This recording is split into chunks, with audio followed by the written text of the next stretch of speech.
سيدنا ونبينا وشفيعنا وحبيبنا مولانا محمد معدن الجود والكرم وآله الكرام وابنه الكريم وأمته الكريمة وبارك وسلم.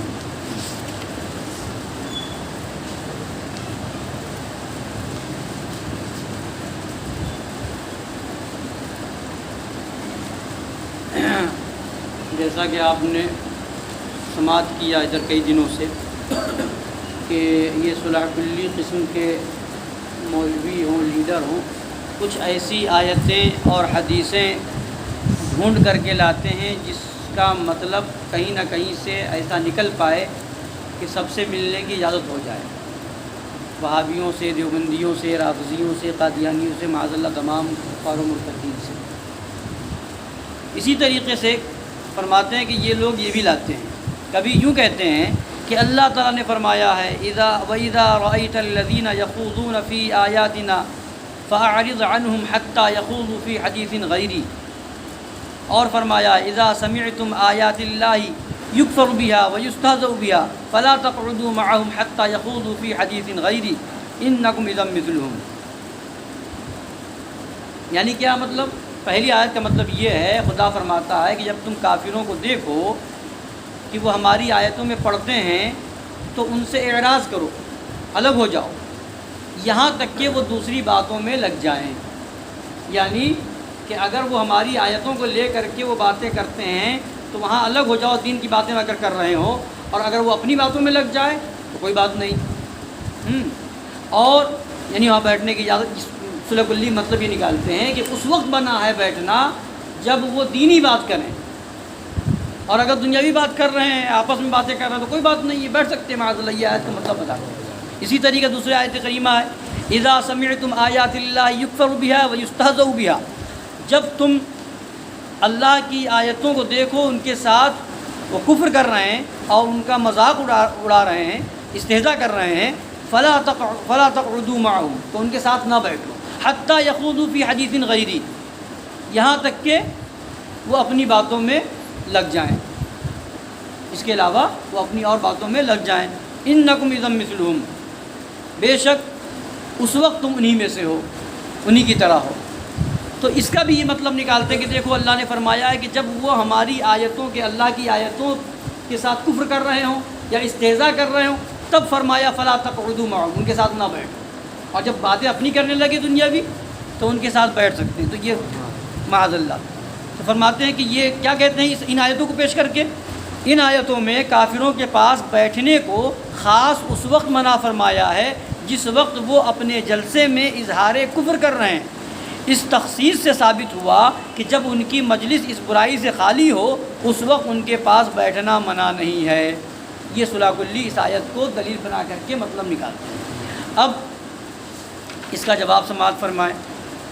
فرماتے ہیں حضرت ملا علی قاری رحمہ اللہ الباری مرقات المفاتیح شرح مشکات المصابیح میں فرماتے ہیں لا تجالسوا اہل القدر ای لا توادوہم ولا تحابوہم فإن المجالسة ونحوها من المماشات من علامة المحبة وأمارات المودة فالمعنى لا تجالسوهم مجالسة تانیس وتعظیم لهم الى آخری. لمبی عبارت ہے عربی. اب ترجمہ سنیے. یعنی حضرت ملا علی قاری کیا فرماتے ہیں؟ یعنی حدیث شریف میں جو یہ ارشاد ہوا کہ قدریوں وغیرہم بد مذہبوں کے ساتھ نہ بیٹھو، حدیث پاک میں منع کیا گیا ہے کہ قدریوں کے پاس نہ بیٹھو، تو اس سے مراد یہ ہے کہ ان سے محبت و مودت نہ رکھو، اس لیے کہ ایک جگہ اٹھنا بیٹھنا چلنا پھرنا دوستی کی نشانی اور محبت کی دلیل ہے. دنیاوی معاملے کو لے کر بھی آپ اگر سرکار نے فرمایا ان کے ساتھ نہ بیٹھو تو کیا مطلب بتایا حضرت ملا علی قاری نے؟ مطلب یہ بتایا ہے کہ اس سے مراد یہ ہے کہ ان سے محبت نہ رکھو، ان سے دوستی نہ کرو. تو کوئی دشمن کے پاس بیٹھتا ہے کہ دوست کے پاس بیٹھتا ہے؟ دنیاوی اعتبار سے دنیاوی گفتگو کرنے کے لیے بیٹھتا ہے، ہنسی مذاقی کے لیے بیٹھتا ہے، تو دوست کے پاس بیٹھتا ہے کہ دشمن کے پاس؟ اگر دشمنی ہوگی تو دنیاوی اعتبار سے بھی جائے گا بیٹھنے کے لیے. کہ چلو جا کر کے معلوم کر لیں کیا حالات چل رہا ہے خرگون کا، کوئی جا کے معلوم کر دشمن کے ساتھ جائے گا؟ نہیں جائے گا۔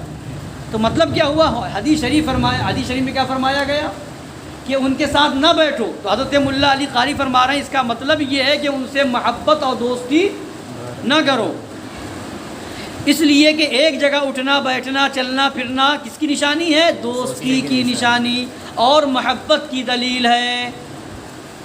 تو حدیث کے یہ معنی ہوئے کہ اس طرح ان کے پاس نہ بیٹھو جس سے تم کو ان سے موانست ہو جائے یا ان کی تعظیم کرنا پڑے، اس لیے کہ جب تم ان کے پاس اس طرح بیٹھو اٹھو گے تو وہ تم کو اپنے مذہب کی دعوت دیں گے، اور ان کے شیطان نے جو مزخرفات ان کو سکھا دیے ہیں، وہم میں ڈالنے والے دلائل پڑھا دیے ہیں، وہ تمہارے سامنے پیش کریں گے۔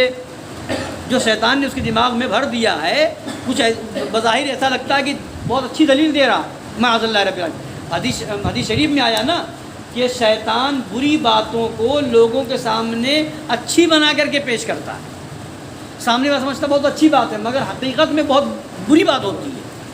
تو وہ کچھ ایسی شیطانی دلیلیں سامنے لا کر کے پیش کرے گا کہ عام آدمی سمجھے گا کہ بہت اچھی بات کر رہا ہے، دلیل دے رہا ہے، بظاہر قرآن و حدیث سے دلیل دے رہا ہے، تو اس سے انسان گمراہ ہوگا کہ نہیں ہوگا؟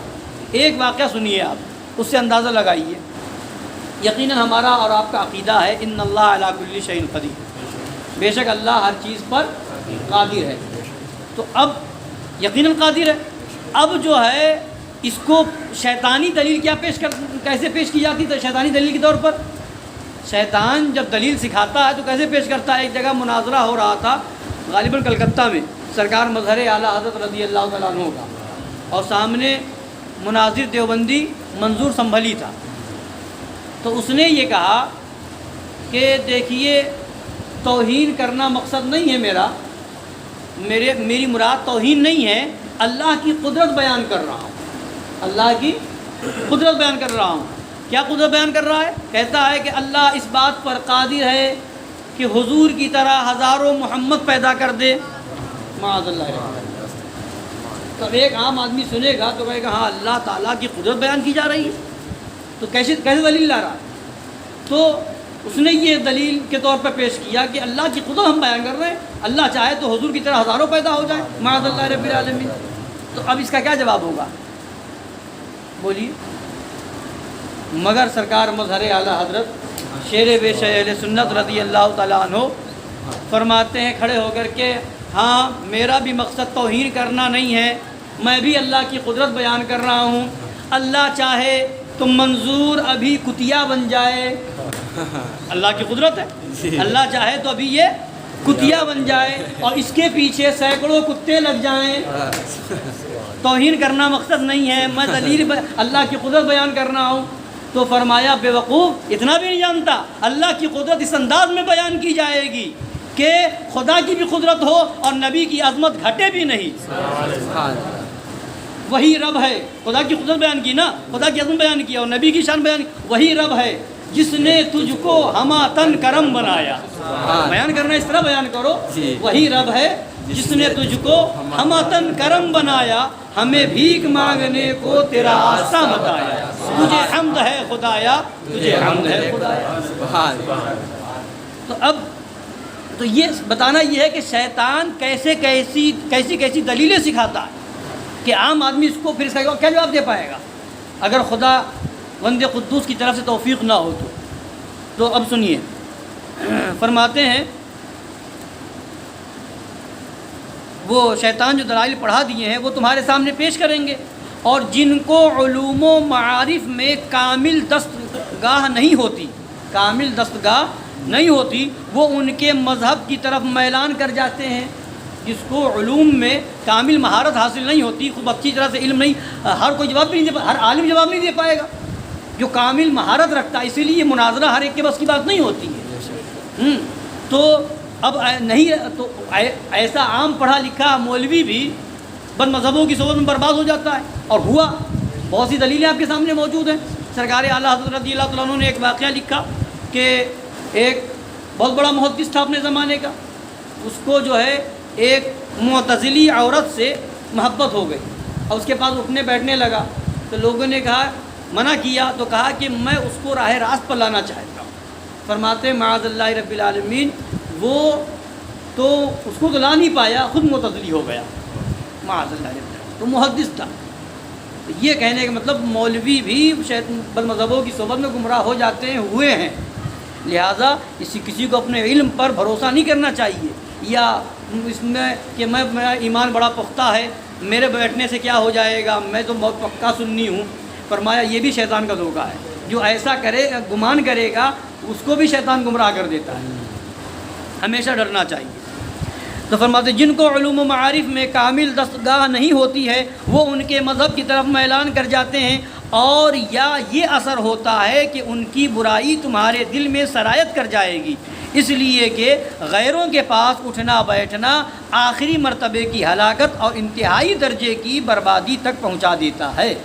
اور حدیث شریف میں بد مذہبوں کے ساتھ اٹھنے بیٹھنے سے مطلقاً منع فرمانا، یعنی بالکل منع کر دیا. آیت کریمہ کی اس قید کے منافی نہیں. آیت کریمہ قید لگائی نا کہ جب وہ اپنی بات میں لگ جائے تو اس وقت نہ بیٹھو جب دین کی باتیں کر رہے ہوں. بظاہر آیت میں یہ ہے، تو فرماتے ہیں حدیث پاک میں تو مطلق منع کیا کہ ان کے پاس بیٹھو ہی نہیں. تو یہ جو ہے آیت کے مخالف نہیں ہے، منافی نہیں. جو ان کے ساتھ اٹھنے بیٹھنے کی حرمت کے لیے ارشاد فرمائی کہ ان کے ساتھ نہ بیٹھو یہاں تک کہ وہ اور باتوں میں مشغول ہو جائیں، تو ان کے ساتھ نشست و برخاست کو علی الاطلاق منع نہ فرمایا.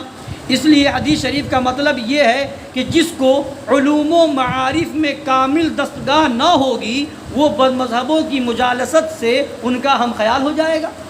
جو کامل علم نہیں رکھتا ہے، مکمل مہارت نہیں رکھتا ہے، ہر طرح سے جواب دینا نہیں جانتا ہے، تو وہ تو گمراہ ہو جائے گا ان کے ساتھ بیٹھ کر کے، ان کا ہم خیال ہو جائے گا، اور اس کو مطلقاً ان کے پاس بیٹھنا ممنوع و ناجائز ہے. اور آیت کریمہ کا مطلب یہ ہے کہ جو شخص علوم و معارف میں کامل دستگاہ رکھتا ہو وہ اگر بد مذہبوں کے پاس بیٹھ جائے تو قباحت نہیں، یہ اس کے لیے ہے، مگر اسی شرط یہ نہیں کہ مطلق کبھی بیٹھے ناشتہ کرے کھائے پیے علم والا بھی ہو کر کے، نہیں، مگر اسی شرط سے کہ ان کی تعظیم نہ ہو، ان سے موانست نہ کی جائے، اور وہ کوئی کلمہ کفر و بد مذہبی کا بھی نہ کہتے ہوں، یا ان کا رد کرنے اور ان کے دلائل کی خرابیاں بیان کرنے کی غرض سے ان کی مجلس میں شریک ہو. مناظرہ جیسے ہوتا ہے، مجلس لگی ہوتی ہے، مناظرہ، تو کیوں جاتے ہیں؟ ان کا رد کرنے کے لیے. تو ایسی جگہ جانے کے لیے جہاں رد کرنے کے لیے جاؤ، ان کی خرابیاں بیان کرنے کے لیے جاؤ، ان کو نیچا دکھانے کے لیے جاؤ، جس کو اتنا علم ہے اس کے لیے. آیت کریمہ کا یہ مطلب ہے. اور اگر خاص علماء کاملین، ہر عالم نہیں، اگر خاص علماء کاملین عوام سے الگ مبتدعین و کفار کو اپنی مجلسوں میں آنے سے نہ روکیں، اور بد مذہبوں مرتدوں کی تعظیم و تانیث سے بھی وہ مجالست خالی ہو، تو ایسی مجالست خاص ان کے حق میں اگرچہ مطلقاً ممنوع نہ ہوگی، مگر پھر بھی بہتر اور سزاوار تر یہی ہے کہ ان سے دور اور مجتنب و نفور رہیں. ان کے لیے بھی یہی حکم ہے کہ ان سے دور رہیں. تو یہ علامہ علی قاری رحمۃ اللہ علیہ نے، ملا علی قاری نے فرمایا ہے. فرماتے ہیں ہمارے سنی بھائی غور فرمائیں کہ علماء نے علوم و معارف میں کامل دستگاہ رکھنے والے جن لوگوں کے لیے بد مذہبوں کی مجالست کو لا حرجہ کہا، ان کے واسطے بھی لغیر التانیث و تعظیم کی قید لگا دی کہ بد مذہبوں سے موانست نہ کی جائے، ان کی تعظیم نہ کرنی پڑے. پھر کیا یہ صلح کلی واعظین، کانگریس، احرار، لیگ، خاکسار، ناچرے کفار، رفاظ بداتوار و خوارج نابکار وغیرہم مرتدین اشرار، مبتدعین ناہنجار کے جن جلسوں کانفرنسوں میں شرکت کو جائز بتا رہے ہیں، ان میں مرتدوں بد مذہبوں کی قولی و فعلی تعظیم و تانیث نہیں کی جاتی ہے. یہاں جائز بتاتے ہیں کہ نہیں، سیاست کا میدان ہے، یہاں جا سکتے ہیں، وہ دنیاوی سیاسی پارٹی ہے، وہ کانگریس ہو یا یہ ہو، اس میں وہابی دیوبندی سب ہوں گے، اس میں جا سکتے ہیں. تو فرماتے ہیں کیا وہاں جائے گا تو کوئی بڑے عہدے پر کوئی وہابی ہوگا تو اس کی تعظیم نہیں کرے گا؟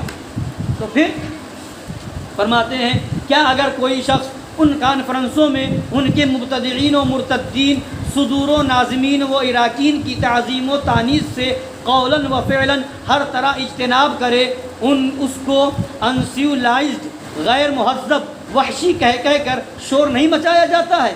علماء نے ما لم یکونوا فی کفر و بدعہ کی قید لگائی، یعنی اس مجالست میں وہ مبتدعین کسی قسم کی بد مذہبی یا بے دینی کا کلمہ پکنے سے قطعاً اعتراض رکھیں۔ پھر کیا ان لیکچروں اسپیچوں میں کفریات و ضلالات نہیں بکے جاتے؟ کیا سنی کہلانے والے صلح کلی حضرات اس پر سکوت محض و خاموشی مطلق کی نہیں ٹھہراتے؟ وہاں پہ جب وہاں ایسی باتیں کی جاتی ہیں کہ کفر بکا جا رہا ہے، بد مذہبت بکی جا رہی ہے، دین کا کوئی خیال نہیں کیا جا رہا ہے، اب وہاں پہ جا کے بیٹھتے ہیں تو معاذ اللہ رب العالمین خاموش رہتے نہیں رہتے ہیں، تو اب وہاں گونگا شیطان ہوئے کہ نہیں ہوئے؟ حدیث پاک میں آیا ہے کہ حق بات سے خاموش رہنے والا گونگا شیطان۔ اب آگے فرماتے ہیں، تفسیر مظہری سن لیجئے، ترجمہ سنیے، یعنی آیت کریمہ میں جب وہ اپنے کلمات کفریہ کے سوا اور باتوں میں مشغول ہوں تو اس وقت بھی بضرورت ان کے پاس بیٹھنے میں مذائقہ نہیں، جب ضرورت ہو تب بیٹھنے کی اجازت ہے بد مذہبوں کے ساتھ ضرورت میں، یعنی ان کا رد کرنے کے لیے جانا ہے، ان کا جواب دینے کے لیے جانا ہے، علماء کو ان سے مناظرہ کرنے کے لیے جانا ہے، تو یہاں جہاں ضرورت ہے وہاں اجازت دی گئی ہے۔ آیت کریمہ کا مطلب یہ ہے، اور بلا ضرورت ان کے پاس بیٹھنا مطلقاً مکروہ ہے۔ امام حسن بصری رحمۃ اللہ علیہ نے فرمایا کہ ان کے پاس بیٹھنا کسی طرح جائز نہیں، اگرچہ وہ کفریات کے سوا اور باتوں میں مشغول ہوں، دنیاوی باتوں میں مشغول ہوں، تب بھی حضرت امام حسن بصری فرماتے ہیں کہ ان کے پاس بیٹھنا جائز نہیں ہے۔ وللہ الحجۃ السامیہ۔